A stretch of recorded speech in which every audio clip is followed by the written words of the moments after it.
Good morning, little ones. Thank you so much. The majority of you that handed in little summaries of what we've been doing so far as part of this A2 homeostasis topic. I'll just run through it all and I'll just try and pull it all together and see if I can deal with any issues that you may or may not have. So starting from the beginning, this is a section through a kidney, and I'll just go through key phrases.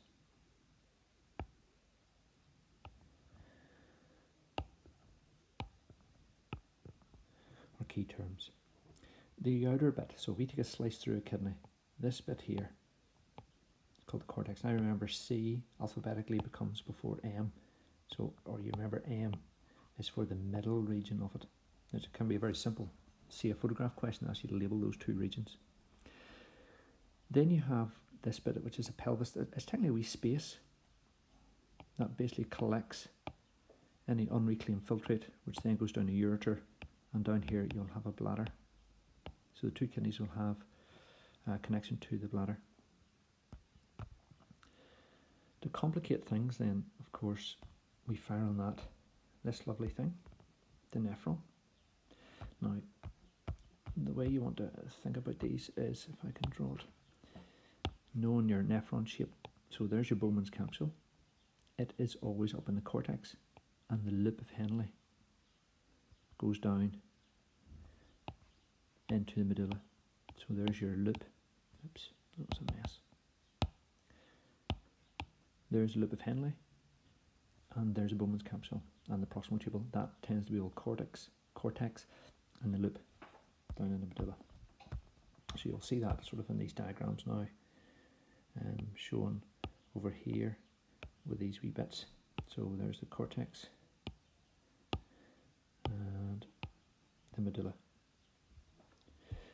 So we know there's a blood capillary tangled up in the Bowman's capsule. The Bowman's capsule will be like your cupped hands.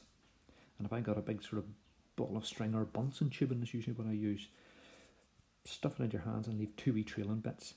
So a bit going in, called the afferent, and a bit coming out, called the efferent. And your diagrams are showing that, and you need to know the key difference between those two. Now what I want you to notice today is, if you look, there's the blood coming in, there's the blood going out. Where does that blood vessel immediately go? It then leaves the Bowman's capsule and tangles itself around, firstly, the proximal tubule, then all around the rest of the nephron. It is referred to as the vasa recta, and then it flows the whole way back round and out in this direction to form the renal vein, carries blood away from the kidneys. You know that from GCSE, hopefully. So simplifying that all down, we've got our 1, 2, 3, 4, 5 regions of the nephron, and I would have then the whole idea of a large arterial, or thick arterial coming in, a little thin one going out, and then in between this is a big knotted tangle. And you should know by now that that is the site of ultra, now that just means very small, filtration. And in summary, small molecules can go that way. Large molecules like plasma proteins are too big to pass through the filter. Stating that phrase, C will always look for too big, that it's done on the basis of size. Now what is confusing for some of you will be the sort of forces involved in this region. Remember the change in diameter. There's always a high hydrostatic pressure because that's coming straight from your heart. The tangle increases it. Now I'll just show you. You then have to get right down into the detail of the filter. So that is all key points into this ultrafiltration. The question frequently will ask 3 reasons for the raised hydrostatic pressure in the glomerulus, and there's your answers. You refer to the difference in diameters. you refer to the afferents coming straight off the renal artery, so it's close to the heart under high pressure, and the coiling. All three of them, they don't create a hydrostatic pressure, they raise the hydrostatic pressure.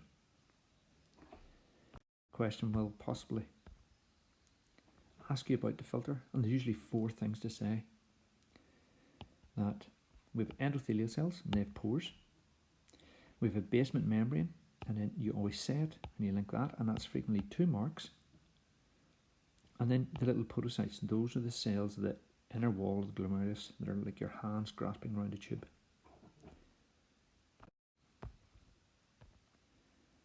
Now, they will ask you molecules, how they filter. It's on the basis of size, and I saw some of your notes, a lot of people are making a list, and do that, make a list of what can and what cannot pass through. This is the hard bit.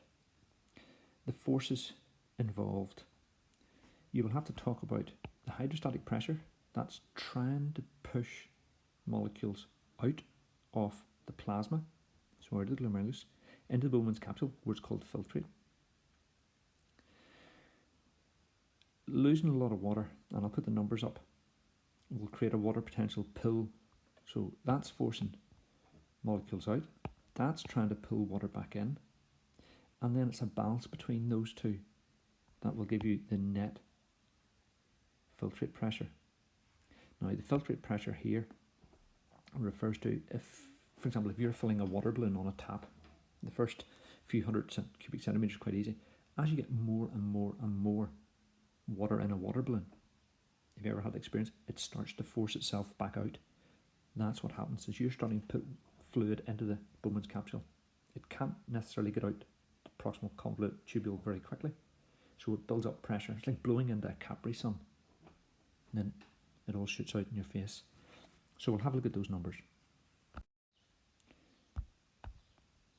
If you were given a full CPQ, you know, if you give 3 reasons there, 4 reasons there, that there, what molecules can come and go, like some of you did give me a lovely bullet pointed little response to a mini CPQ, I mean, you've got the marks.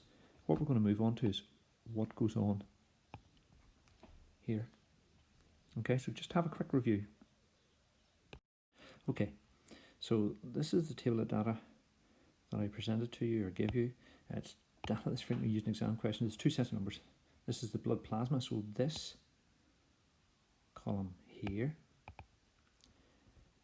is referring to inside the glomerulus, whereas this column here is referring to what goes on inside this filtrate, or inside the Bowman's capsule.